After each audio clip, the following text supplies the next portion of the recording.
When you go through your decor selections here at Devonleigh, you're going to have the opportunity to include a water softener in your build.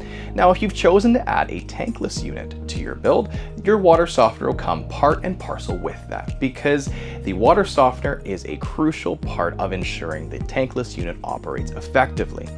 You still have the opportunity as well to include just a standalone water softener. Now, not everyone has had a water softener before, so here's a couple important tips and tricks to help you make the most out of your unit. When it comes to the water softener, there's really a few things to consider. The first thing is adding salt. Water softeners use salt to help keep themselves clean so that they can ensure that you don't have hard water causing stains throughout your house from your plumbing. Eventually, that salt is going to get used up and it's time to add some more. You'll see inside of your water softener when you first take possession of your home that there will be some salt in there. The salt that's inside is called salt pellets, and it looks a little bit like this. That is what you're going to look for at the store, often sold in blue and white bags. When you go to purchase the salt, you can buy a few bags to keep on hand, because every month you're going to want to come downstairs and have a look to see when you need to top it up. When you go to add your salt, you can dump it right into the tank that holds that salt, but never fill it more than halfway. That's the most important thing when it comes to this maintenance step.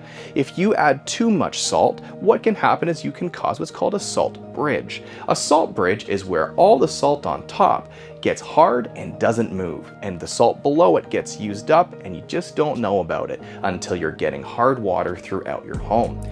Filling it halfway ensures that the salt can be used up before it gets hard and creates that bridge. Now, in terms of how much salt you're going to use, that depends on how many people are in the house.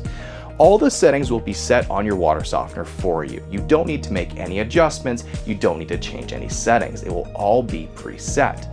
Depending on how many people are in the house, you could use anywhere between 1 bag a month, maybe a bag and a half a month. But the more people and the more water you use, the more salt you'll use consequently.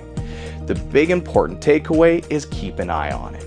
Come down here every month, have a look inside, regardless of what your unit looks like, whether it's a single tank or a double tank model. All the principles remain the same. Check it every month, add salt when you need to, and never go more than halfway. If you follow these tips, then you'll ensure that your water softener is going to work great for you and your family for years to come.